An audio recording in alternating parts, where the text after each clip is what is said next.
Hey guys, Dozer here, bringing you another video today. Bringing you a interview with the man, the myth, the legend, Jack McHalffey, the winner of the Calling Dallas ProQuest. He piloted our favorite hero, Prism, to first place with an innovative and sort of experimental list. And so, as a friend of the channel, I thought I'd bring him on and have him walk us through the choices that he made and the thought process behind his deck, as well as to give us his experience as a winner of a ProQuest. So, Jack, if you wouldn't mind, how about you introduce yourself? Hey, yep, I am Jack, and I did win the ProQuest. And of course, I found your video that you made like almost immediately after I did that placement. And I, definitely wanted to reach out right away and talk to you about it, because I've been subscribed for a little bit. So, definitely looking forward to this call and wanted to talk about, of course, some of the choices I made in the list and some of the matchups and if some of those choices even mattered, things like that. So awesome. Yeah.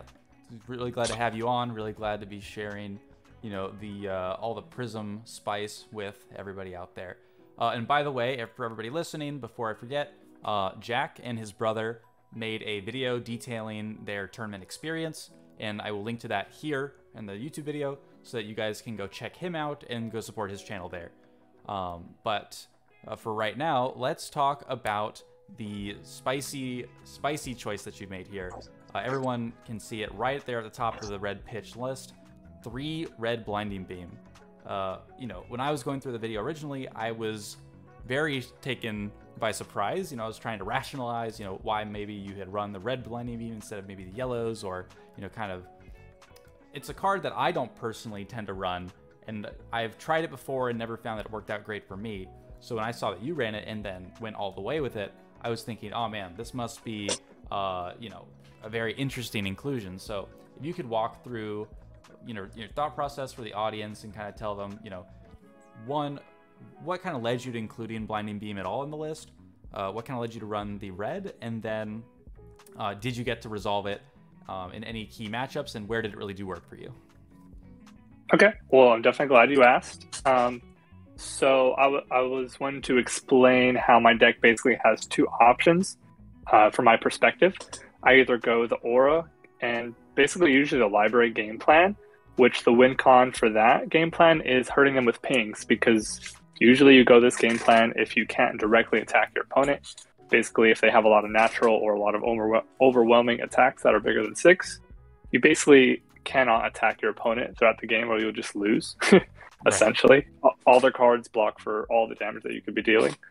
So that's why this alternate win con basically exists, to just ping down all my opponents. And then the other win con, which actually kind of splits into 2 depending on the matchup, and if I want to go more mid or aggro, is of course, the Red Herald plan. And there is, let me see, there's 3 different auras, and there's 3 different Red Heralds I put in as sideboard material. So basically my main list is pretty low. I think it's at maybe 46 cards, including all the equipment. Mm-hmm. And then I just side in or out the 3 Red Heralds or the 3 auras in or out. And then, of course, I have some other sideboard tools, Prismatic Shield, Unmovable, things like that, case by case, of course, per hero. And basically, the Red Herald game plan, I would say, is either going aggro, or I'm actually doing more of a control and blocking a lot. I think a lot of people might think surprising is that I have my Fate Foreseen and Sync Blows are my main board for both lists. And which I thought was kind of funny when you explained how you described my list to be like an aggro list, although I kind of felt like I was more of a defensive list initially, right? Because I run the Fate Foreseen, Sync Blows, and Unmovables as well. So I kind of thought I was kind of tank Prism, like in that direction. Mm-hmm. But, I definitely kind of see what you're meaning by have so many reds. But all the Heralds block for 3, which is, I would say more block than most of the cast. Most of the other heroes, or the cards that other heroes have access to. So in that sense, every Herald is basically like a decent sized block. So if I really need to block out or go control versus a matchup, like if I really need to not be affected by their big hits, I can always just drop all my Heralds and just block all the damage all day, basically. Even though the reds, it's like a pretty solid 3 block still. So that's basically my thought process behind the red heralds. And then so for the blinding beam, a matchup that I was pretty much worried about the most before the tournament was Bolton. Because Bolton just runs you down. Even though I am pretty defensive, I still find it hard to either out aggro him or block him out or go mid range. Like, I feel like all three game plans are kind of, it's still too close for me, essentially. So my thought process was actually the blinding beam to stop his go agains, or to maybe push damage through when I really needed to. Either of those. This was the main reason why I even included it at all, and it's actually also the main reason why it's red instead of yellow. Because I thought I really might, if I'm really going to be putting it in just for Bolton, basically I'm not going to be ever pitching it ever. So I might as well have three. You know, maybe they use Via the Vanguard and pump it by 3. Like super rare case because they're usually going to pump it by 1. But I might blinding beam that and they lose their go again, and that's kind of like their whole turn kind of gets destroyed. You know, they can't use their hero power basically, and then I can just attack back and do my thing. That was the first thought of it. And then also Arsenal Pass, like a couple days or maybe about a week or so before that event, made a video about Levia and a deck tech all over that and how she's strong, basically hyping her up a lot. And so my thought was that there's going to be a boost in Levias in this particular meta. So with those two information, you know, to put together, I was kind of like, okay, so blinding beam will do good versus Levia because it's basically a free block for 3, and maybe I can attack with it as well for, you know, for free essentially by just having my thing hit by just casting it on a shadow that he tries to pop it with, or the Bolton. And then those are the only matches I included the card at all for the whole day. The rest of the day, I basically ran my normal list. And surprisingly, I fought 2 Levias and 1 Bolton that day. There you go. And how many rounds did you play in total? I played, I think it was 6 rounds, and to cut to top 8, and then it was 3 rounds after that. Wow, so you made a good meta call for sure then. For sure, yeah. Awesome. And the first 2 rounds were Levia, so like it was pretty nice because I was like, okay, you know, this tech's coming through. I get to use this card when I wasn't really thinking I was definitely going to use it. So definitely glad it turned out that way. Yeah, awesome. I really like your mentality about running the reds over the yellows because, like you said, you're going to be using the card, right? Like you're not going to pitch it ever for the matchups where you're running it, so running the red is just strictly better because in those niche situations where you need it to be that 1 extra value, you get that effectively 50% power boost from the yellow while not giving them anything, again, because you're not pitching it. So yeah, basically. I love that because I take the same approach when I use Red Raging Onslaught, right? You know, in the Prism Mirror or in a lot of these matchups, you're not using it to pitch for yellow. So why would you even run the yellow when you could run the red and now stop triumphs and all these other things? So yeah, exactly. I think that's definitely good for Prism mentality. You know, Prism has to think about a lot of things and really care about what her pitch is, probably more than most other characters do. And so I love that you are also taking part of that mentality and finding success with it. That's awesome. So another question I had for you was one Command and Conquer. Walk me through that for a minute. Was it just a lack of having more, or is it a specific choice to run one? You know, kind of let's unpack that for a second. Okay, yeah. So originally, it was due to like the list being a budget list, essentially. You know, maybe 3 months ago or so, when I had the similar to this list built, I only had one Command and Conquer, and the one that I ran, I'm actually borrowing it from somebody, even still. So that's kind of funny, right? Because people are like, oh, you know, secret one Command and Conquer tech, you know, maybe it's good, maybe you don't need 3. People talking about that kind of thing, and I think that's pretty silly.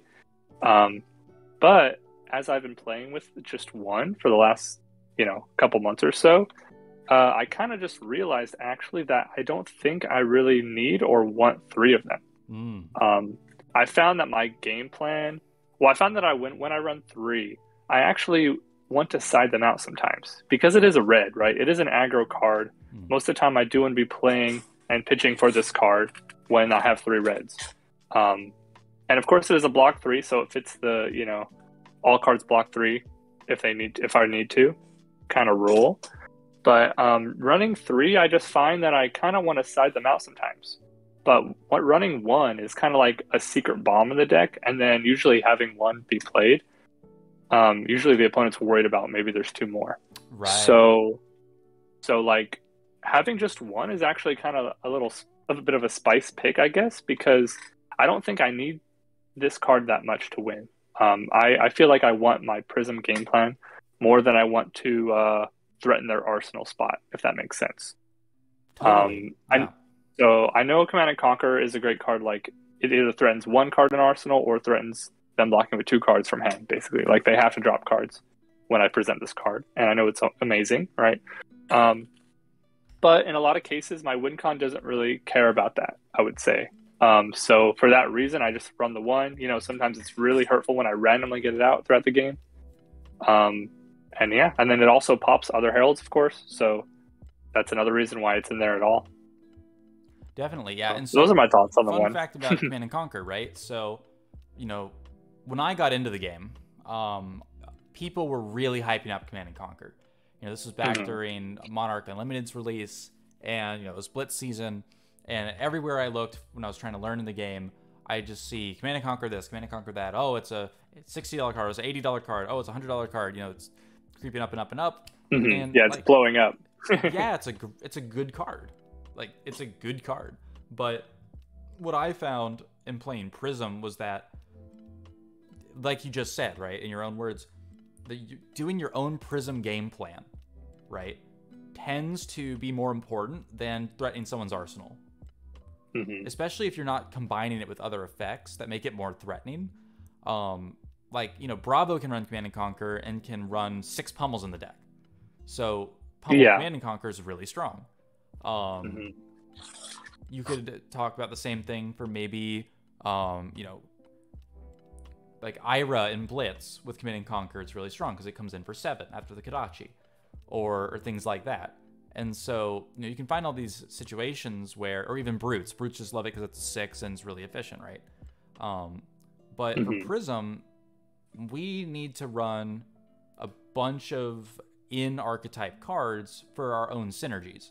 Vestige synergy, for Genesis synergy, for, Luminaris, all these things, so that when we run these generics, we really have to make sure that they are serving a really important purpose.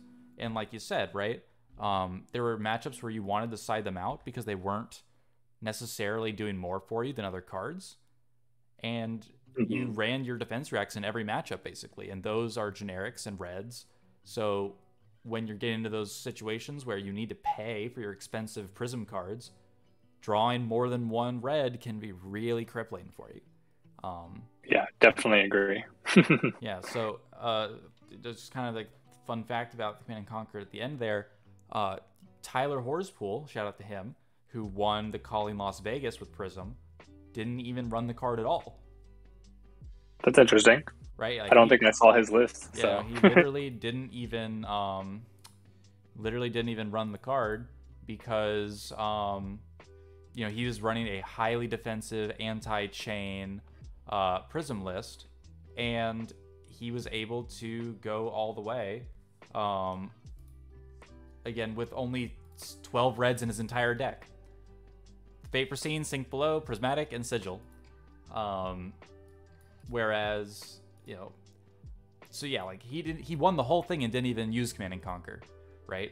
So I love that because it just goes to show that, yeah, Command and Conquer is a good card, but by no means is it required to, do well with Prism, right?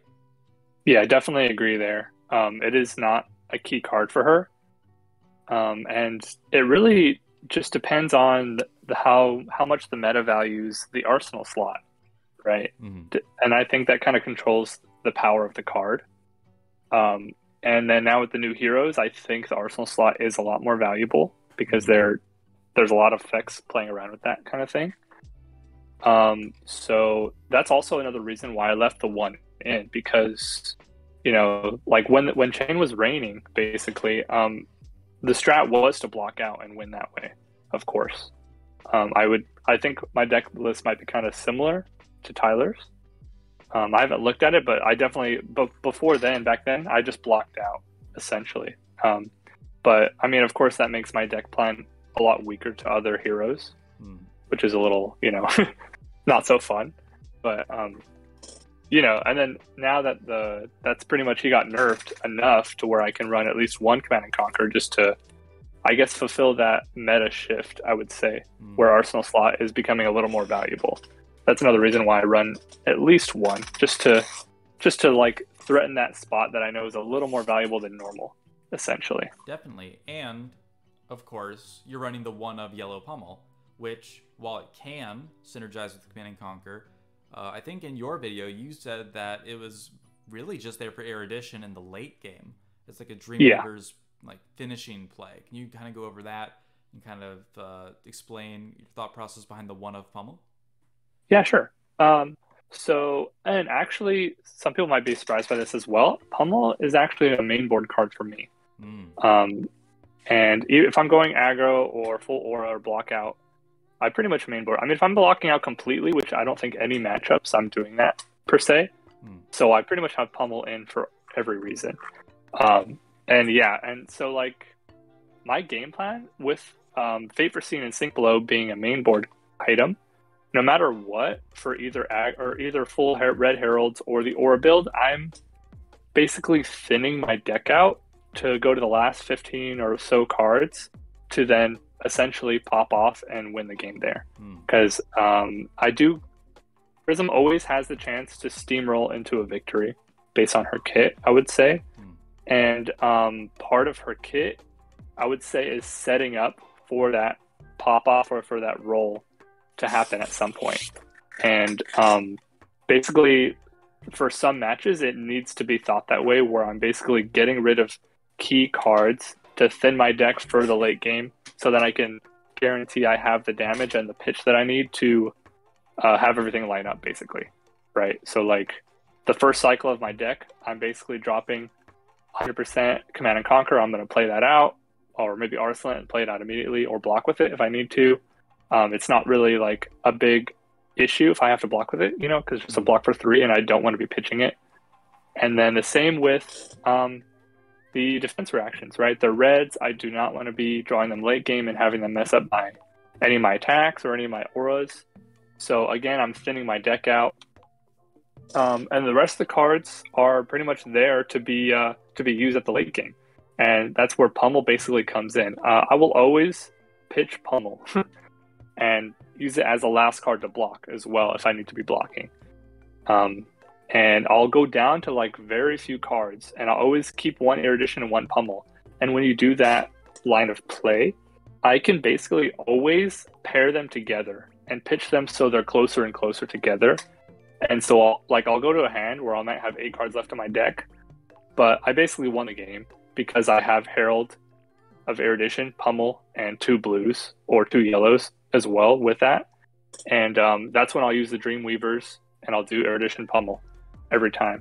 And then that'll guarantee hit, and usually they're low enough to really have that be a big impact on them. And then I draw 2 more as well. And also, it guarantees they can't block it because they're also thinning their deck and thinning their equipment most of the time. So they have no more equipment left to overblock it.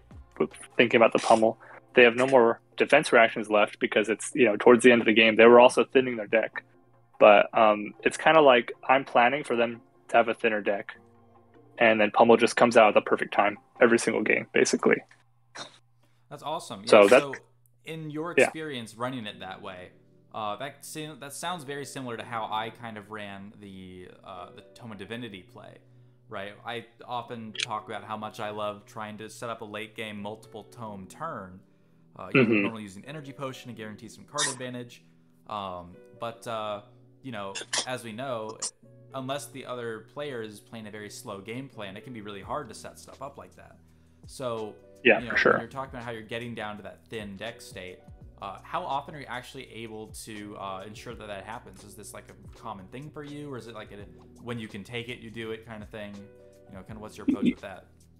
Yeah, so the tomes, I basically will always set up and play around tomes, unless I just need to pitch it. Because some games are very tempo driven, and some games are more resource intensive, I would say. And that's kind of where in between mid range and aggro lies when I'm not running the aura plan. So that's when like matchup knowledge and knowing what your opponent's game plan versus you matters the most. So really just knowing whether or like what you're going to need for late game to beat them based on what their game plan is will help, I guess, thin your deck to the right way. Like it's rare now where I try to thin my deck for tome. I think, especially because there's 3 of them, it's really hard to set that up. Like to have the perfect game where I pitch all my tomes in the right order and, weave blues in between them and things like that. I think that's really hard. But I will arsenal a tome and maybe wait for the perfect chance to set it up, right? Maybe have 2 tomes in my hand, at least 1 blue, and then I can use my halo. But if it's a really aggro matchup, or if it's really tempo-driven matchup where every turn basically matters more than other games, I kind of am forced to just use Halo maybe immediately after I draw Tome. Ideally not super early in the game, right? Because the earlier I use it, the worse it is, I would say. Because, then I'm less likely to grab other Tomes or to grab stuff that I basically can't play. Like if I tome and draw like a bunch of Fate for Scenes or something, right, that would maybe feel bad. For sure. So the later the game gets, tome gets better to play. So it's almost always like the key arsenal spot for tome, of course. And then if I just pop anything, like if I land a hit or if I get a soul shield off, I'll just immediately pop tome and just draw more cards and like continue the tempo game, because that's like what'll win me the game, like turn per turn in that kind of matchup. And then other matchups, I have more time. So I can just sit with Tome for 3 or 4 turns until I draw another Tome, and then I can pop off. Right. So really, it's kind of like knowing the matchup. And for Pummel, I'll do the same Pummel plan almost every single game. And it pretty much works every single time, because that's the key combo I'm looking for at the end of the game, other than, I guess, of course, aura combos. And the matchups where I'm running auras, I'm very, very conscious of what I'm pitching and where my deck is at. I think those matchups take a lot more concentration, because I'm like trying to actively deck track and sort my pitch in a way that sets me up for late game. So I think that is a key to winning certain matchups like that. And it just feels like your deck's always winning, when really it's kind of like some careful planning and ordering your pitch in the right way. That makes sense. Yeah, definitely. I mean, that's definitely what separates the good prisms from the great ones, right? Being able to track, not necessarily card per card. I don't think many players have the ability to have photographic memory or anything. I certainly don't, and it doesn't sound like you do either. But there is something to be said for getting that intuition, for feeling like, okay, yeah, I pitched my tome here, or I pitched my Pummel here, and it's gonna be about this far away, and so you can start planning like, okay, maybe I could try and win by taking some damage here. Maybe I could try and crack back with this, like, yellow protection right now, or I could block out and wait until I get my combo, and then I can be assured that I'm going to be able to use that HP effectively by taking a hit, cracking back with Erudition Pummel, and really just trying to close out that game and stay on the front foot until you close it out. And the pitch allows you to do that, same way it allows you to pop off with the tomes. And it's just like you said, right? Every matchup is going to be some degree of aggro versus mid-range versus, grindy control. And the pace of the game for Prism matters a lot, because you have to kind of fall into step with your opponent. Prism doesn't necessarily, in my mind, and you might agree, do the best playing the role of the leader in the matchup. She's not normally the one that's setting the tempo. She's not normally the one that's coming out with the most aggression, or necessarily being able to slow the game down to the slow control-y situation. Often what I found is that with Prism, you want to kind of mirror what your opponent's doing, play to their speed, and then with that adjustment, outvalue them, right? Yeah, and I would basically agree. Although there's certain matchups that I think that doesn't necessarily work, and basically the matchup in mind is Bolton. Because I cannot match his pace and still get more value than him. Basically, he has his, what's that card? his combo where he attacks you 5 or a bunch of times with his weapon and heals Lumina, a bunch. right? Yeah. But yeah, the Lumina card. I don't mean to say that we want to do what our opponent is doing. More what I mean is like you said, the tome thing. Sometimes you have to pitch your tomes and play them later. And sometimes you need to play them like right then, right? Mm-hmm. That's more of what I was getting at, where, in those aggro matchups, if you draw that tome and you've got your Halo and you're like, man, I'm not going to use tome or plus Halo on a better turn than this. I just got to go for it, right? And hope that you turn into something good.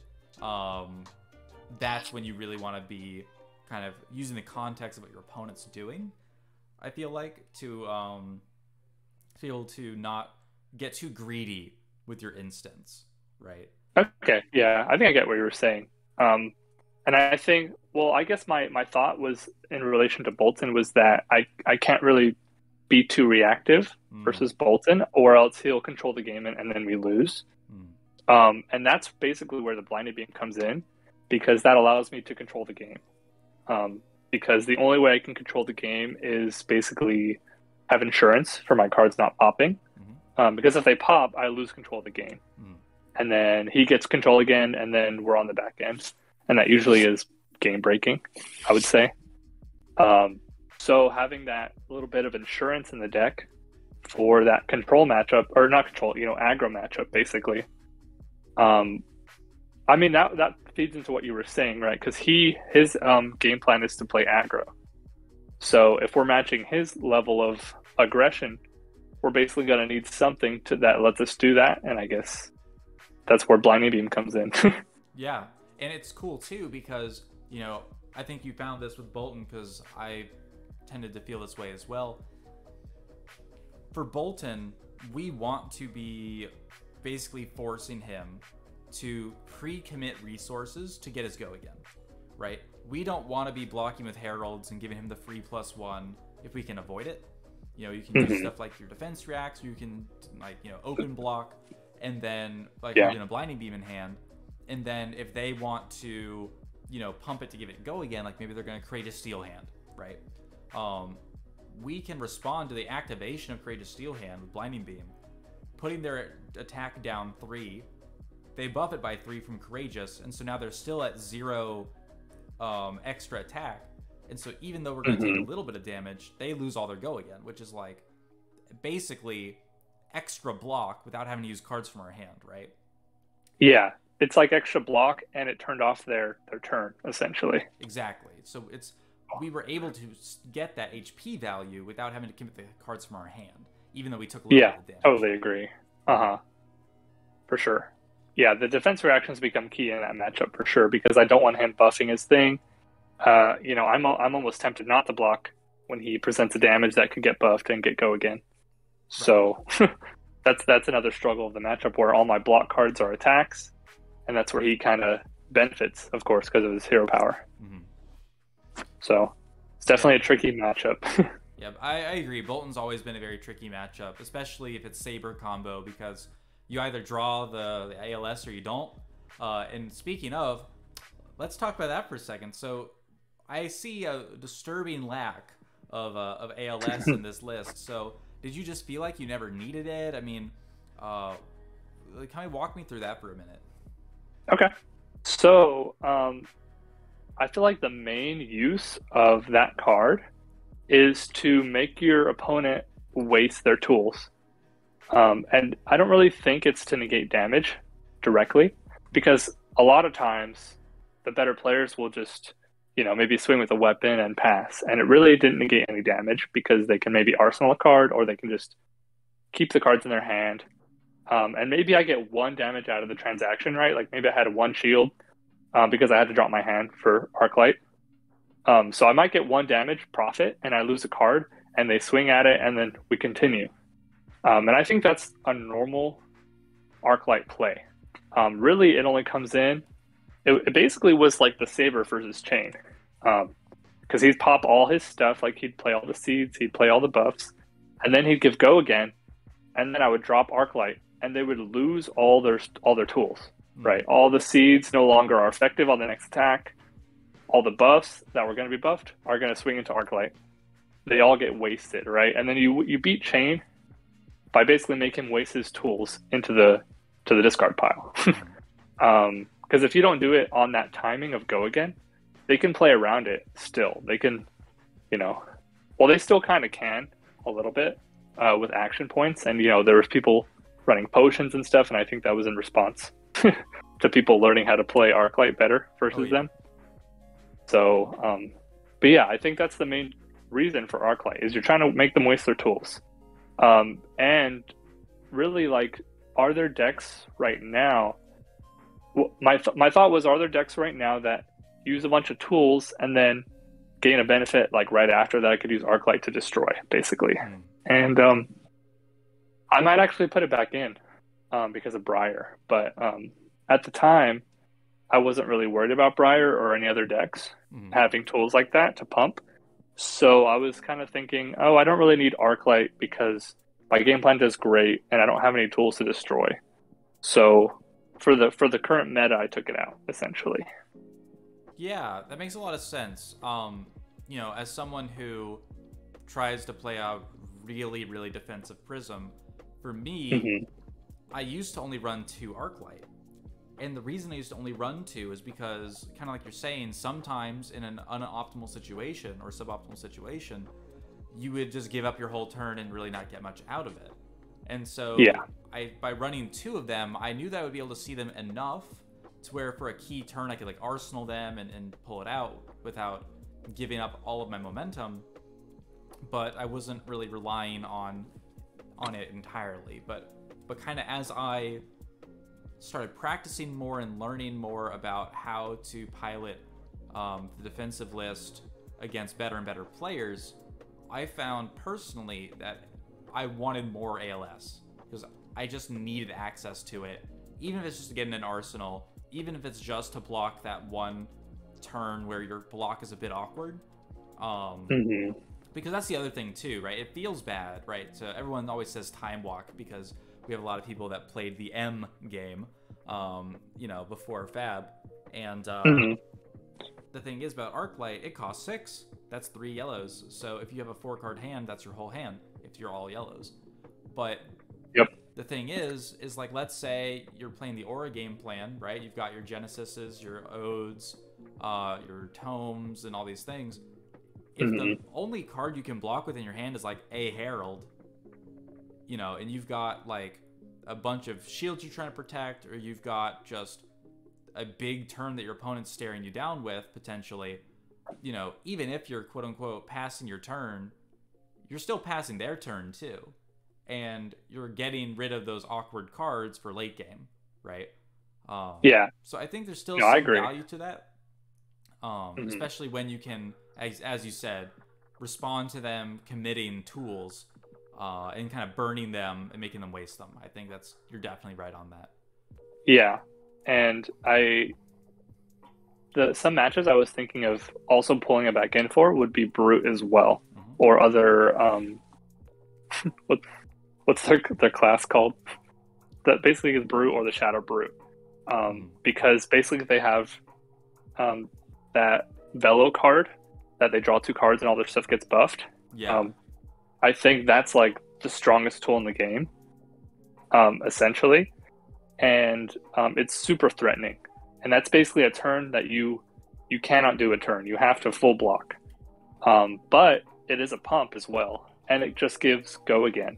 So I think maybe having Arclight for getting rid of that tool specifically could be great, right? Once I see them discard a 6 and they get their draw and they get their go again, that's when I commit Arclight. The only issue with that is that they can just gain action points with their equipment. Yeah. And so that's definitely a gamble, right? But I mean, they could lose that role, of course, but it's definitely just threatening them to use Gambler's Gloves more at that point. Mm-hmm. I agree. But I've played against a lot of Rhinar in my preparation for Nats, and what I found is that Rhinar on paper is like unwinnable for Prism, right? Like not only do you have to deal with a million 6s and 7s, or higher, right, with the Alpha and Rampage, where all of your Phantasms are going to struggle to deal damage to them, but also all of their cards block 3. They have armor. They have great armor. And like you just said, if you're trying to do the Aura game plan because you can't use your Heralds reliably, then they can just roll Scab Skins, roll a 4 or higher, and now they can just walk through your Spectras and just hit you anyway, right? Yeah. Especially with the claws, right? Yeah.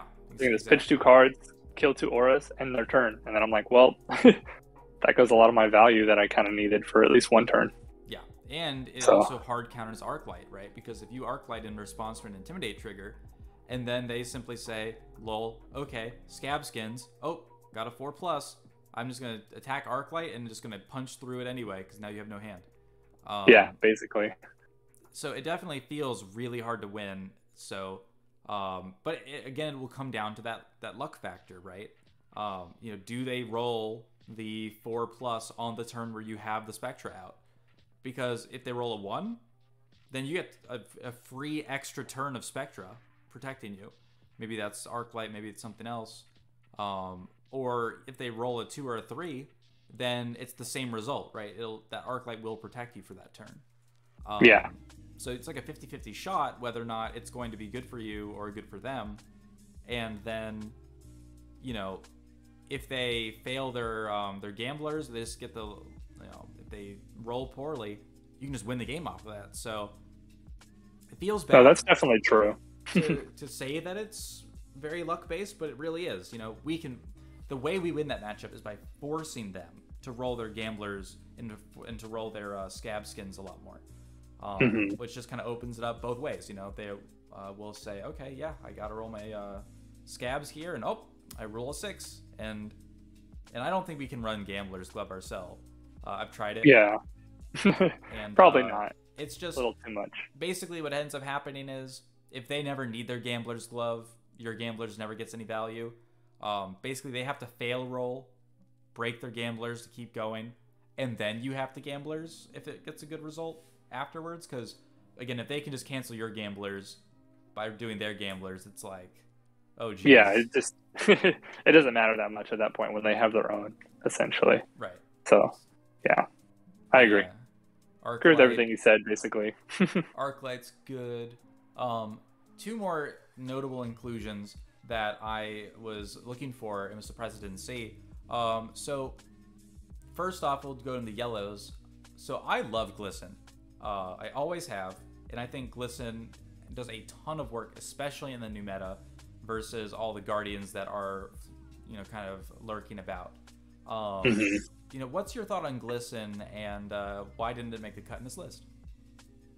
Well, I guess I can ask you, other than Bravo, does Glisten make a decent impact, or like how much of an impact on your other matchups? Oh yeah, that's easy. Because I don't normally play with it, right? So Glisten's huge, super impactful in 2 main matchups besides Bravo, and then it can do work in other matchups too. The 2 biggest matchups that it does work are Dash and Oldheim, right? Characters that have very predictable damage output, very easily blockable damage output, and who are also trying to go for a slower game plan, right? In those situations, we can run Glisten, protect our shield really easily when we need to, and just get that constant value over time. The way that the math of Glisten works is if you put all the tokens onto one shield, you can attack for 0 cost on your turn with Luminaris. So being able to attack for 4 while blocking 12, let's say, or blocking everything on your opponent's turn, means that the value of that hand is going to be 16 or higher, right? Beyond that, Glisten costs 2 resources to play, and ideally you'll play it in response to you would declare an attack with Spectral Shield or something. Your opponent's not going to block it because they're not going to block 1 damage, and then you're going to Glisten that and deal 3 extra damage. So effectively, you're getting to pay 2 resources, deal 3 damage direct, right? And go again do other stuff. Which on paper sounds great. But it's even better because now you get to do it again next turn if you can keep it alive. But once you've swung with that glistened up token twice, you've gotten the full value out of that glisten. Because if you compare that to a normal Yellow Herald, let's say, Yellow Herald's going to threaten 6 damage, right? So if you can get 2 swings of 3, which is the first turn and the second turn, that's equivalent value of playing the Herald aggressively. And the further you get past that, it's just free value, right? And it's actually kind of better than a Herald because they're not going to block the damage, so you're actually getting the damage through, versus a lot of people with the world that just, block out and you just won't, the HP totals won't change, right?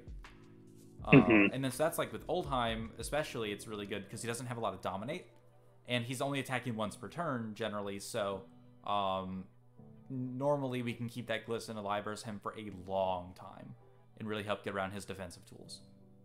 And then Dash is very similar because with our footsteps and all of our 3 blockers, Dash would literally have to have 3 purifiers and like 3 induction chambers to be able to start breaking our shields through all of our block. And at that point in the game, it's like hyper late game. We're not worried about getting to that point. For the entire rest of the game, though, we can effectively block Dash with pistol and even with boost, because you don't have to necessarily block out against aggro Dash players. Like, not that aggro Dash is the only thing that they do. A lot of Dash players will side in the aggressive options against Prism, especially their 6s. But boosting against Prism is that you're burning through your deck, and you're potentially losing your late game tools. Like, you might burn a Plasma Purifier, you might burn an Induction Chamber. And if the Prism sees that, they can be a lot more defensive, not necessarily commit their Spectra tools or their Prismatic tools before they've kind of gotten a chance to set up. And then once they do, they can really start chipping you down as the Dash player until they can get you low enough to where you have to block them out, and then the Prism can kind of do that stranglehold thing that Prism does. So those are the 2 big matchups. That's pretty interesting. And then against Kano, it's a really fun card because he can't remove your Spectras straight up. So like you can very easily get those down and get some very scary value rolling. Kano is super. That's Kano's probably most worried about Prism, I would say, just because we have the natural block in our hero power of any damage. So I think getting their key turns off is like impossible almost. Yeah, especially I think so. Kano is a very good matchup for Prism. But that's why I love Glisten. And I used to really only run 2, even back during Chain Meta, because it just did a lot of value in those slower matchups, a lot of work. And now with the addition of a lot of the ice characters and a lot of the other defensive options that are lying around, like from what I've seen, Dash and Bravo both do really well into Briar, right? And I've at least that Briar has been very difficult to play against this Prism. So for me to have a answer to the decks that answer what we're weak to, at least what it feels like that we're weak to, that's been working out pretty well for me. But the other card I wanted to ask you about the omission of is Energy Potion. I've been singing Energy Potion's praises for a long time now, and I noticed that you didn't even have a single one. So what do you think about the card, and does it not warrant a spot in your future lists, or was there like a reason specifically you thought, no, I don't want this card in this list? I really don't think Energy Potion is a good card in general. I'm kind of like against it for a number of reasons. It does make somewhat general sense for Prism to run it because of the free open-ended go again on like half of the matchups at least, right? So maybe at that point, but I really just usually will ask myself, do I need it? Especially because it's a generic, right? And it's a blue, which is fine. But really, do I need this card to win or to do something very specific in any of my game plans to win the game? And usually when I ask that and I think of everything that I could possibly do in the game, I usually find that it's not really needed. I could just play a little more prepared, play a little smarter, I feel, in general. And usually Energy Potion is just, it's dropping a card for 2 mana later. You're banking the 2 mana. And yeah, I don't really find it like a ton of value in having 2 mana. Although I did consider it a little more just because a lot of the new stuff in the new set, they like to tax you for just mana. So I feel like like before or right when all the cards were revealed, I kind of had a call out to say Energy Potion's probably going to become more meta in every deck, just because people are not going to like Frostbite, people are not going to like Winter's Bite, pay mana or discard. Basically, they're going to want to have insurance versus strong effects that say do this or pay mana. So I think that's where Energy Potion could play a key role in the future of the meta, especially like if it shows that these top 3 decks are like some of the stronger decks, and I think Energy Potion is going to be pretty big. But as it stands now, with me not knowing, I guess, the current power level of the 3 decks fully, I just wouldn't run it because it doesn't really facilitate any winning game plan of the 3 game plans that I would run for all the matchups. So that's my general thoughts on the card, and that's why I didn't run it. That's interesting. I'm really glad you have such a different take on it because, when I got into the game and I was looking for cards to put into my deck to try and flesh out different game plans, Energy Potion to me feels like this stellar inclusion because not only is it a blue, right? So in a hand where we're trying to attack with our Heralds, we can pitch a yellow for Go Again and pitch the Energy Potion for blue to use Footsteps and attack with another Herald, right? It serves that function just fine. We've got plenty of block in the deck, so it's not like on an average turn we really need to worry about that one extra card in our hand to block with. But the thing is, and you might have felt this or you might agree with this too, Prism does not do too well with 3-card hands. Generally, because of the reason that you have to pitch yellow to give your Go Again to all of your attacks, and since we don't have a weapon that we can really use to swing with, if we have a 3-card hand and a 2-card hand, those hands are going to do the same amount of damage in almost all cases, unless you've got like 2 War Tunes. Yeah. So what I agree there is that if I've got a 3-card hand or if I've got a 1-card hand and that odd card is an Energy Potion, I'm always going to get to play it. And then in the future, if I have another odd hand, I'll be able to double my damage output, right? Because if I go from a 6 attack turn to a 12 attack turn by using the Energy Potion to make up the difference, by again banking those resources into the future, it's like a whole yellow. It's a whole card, right? That you're just leaving in your hand for later. And since our arsenal is really valuable and we can't really leave a ton of cards there all the time, being able to just drop that Energy Potion for free in a lot of cases, or just pitch it for resources if you need to, that flexibility really allows Prism to pull off a lot of plays that she couldn't otherwise. Normally stuff around Arclight Sentinel, stuff like getting Genesis off while still being able to get its value immediately on your next turn. Again, by just breaking it to get that out, or even using it to activate Halo, because like you said, in the late game, you're going to try and pop Halo to do your tome plays, but if you have a 4-card hand, or even a 5-card hand with the 1 in Arsenal, right? You got the 1 in Arsenal, 4-card hand. If you pitch to activate Halo, you put a card in your soul to draw a card, you're still at a 3-card hand with 1 in Arsenal, and then let's say you play Tome from Arsenal and pitch a blue from hand, you basically go to a 5-card hand, getting rid of the thing from Arsenal, and so you've changed nothing of your card advantage, right? Yeah, you've got 1 more in hand and your Vestige is active, but it's a lot of setup compared to if you had used a Energy Potion to crack the Halo. Not only does it allow you to have that extra card in hand, because now you don't have to go card negative to even get the tome into play. But the extra one floating resource is super relevant, because if you draw into a yellow, you can pitch that yellow to do your first tome and get that go again into play on your turn while still resolving your draw effects and not having to be awkward with your pitch. So, those reasons are why I love Energy Potion. And you might not have found that they were needed for you. Like you said, you could just play smarter. You could play a bit lower to the ground.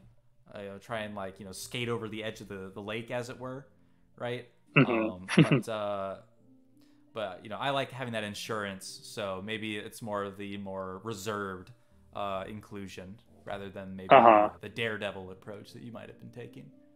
Yeah. Well, I guess in that situation where you have Vestige active and you have 5 cards, it's usually the case where you can, pitch a blue and get 4 mana out of it, and then swing with 2 separate heralds.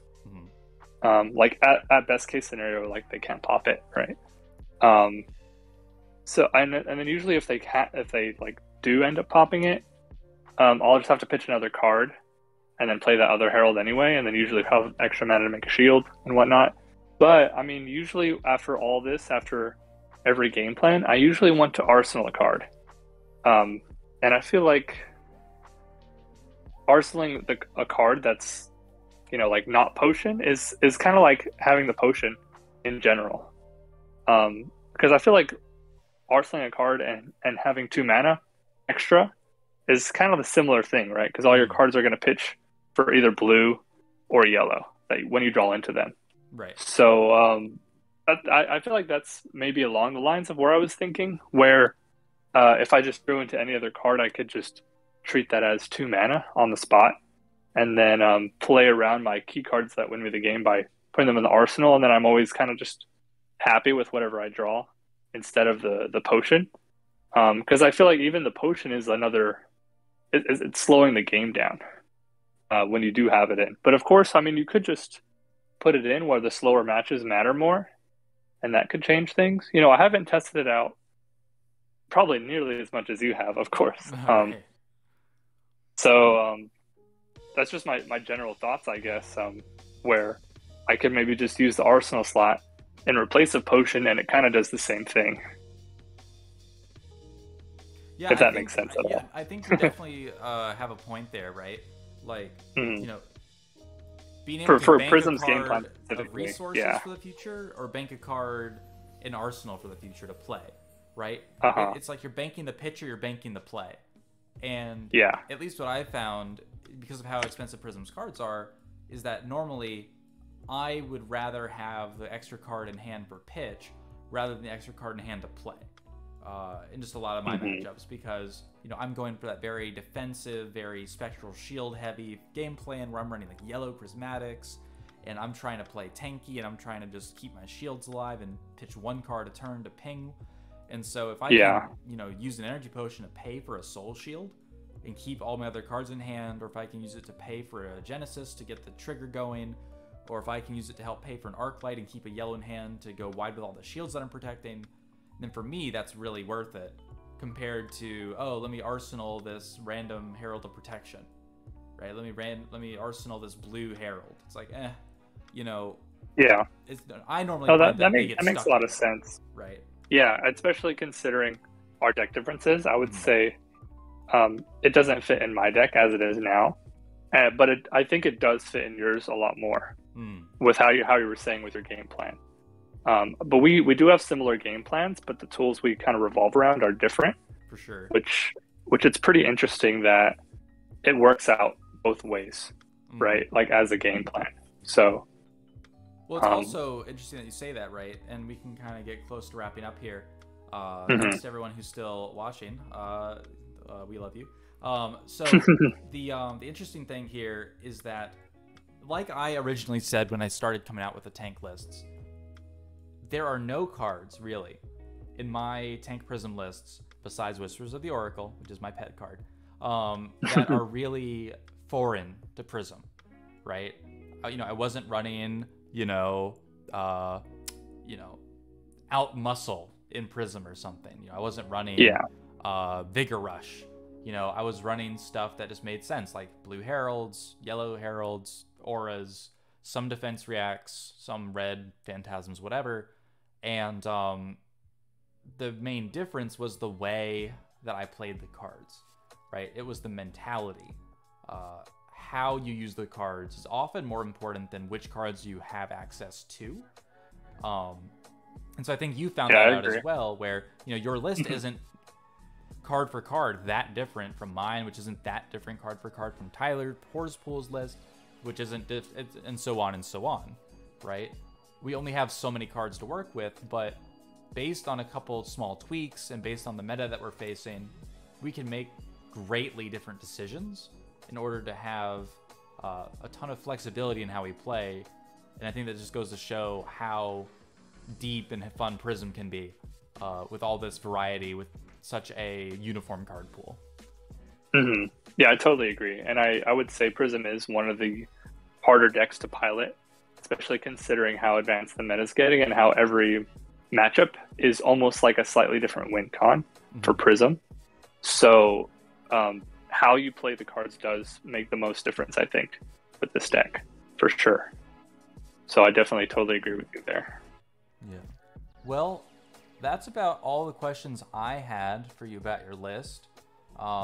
Again, very happy for you that you're able to take home the W, getting that first place. Congrats again. Are you going to be going to nationals? Yeah, for sure. Awesome. Definitely going to nationals. Well, hopefully I'll see you there, and hopefully you'll have some good luck there as well. Again, good luck to you, and thanks again for taking the time to talk about some Flesh and Blood, and hopefully we'll get to interview you for when you win nationals. Looking forward for me to interview you as well when you also do well. Sounds good. But yeah, thanks a lot for having me. Of course, it was a lot of fun talking about all this. And I was just really hyped that you made that video in the first place. Of course, also hyped that I got the placement that I did. And looking forward to doing more stuff in the future like this. Thank you for watching. I couldn't do this without your support, and it's a privilege to help contribute to the Flesh and Blood community.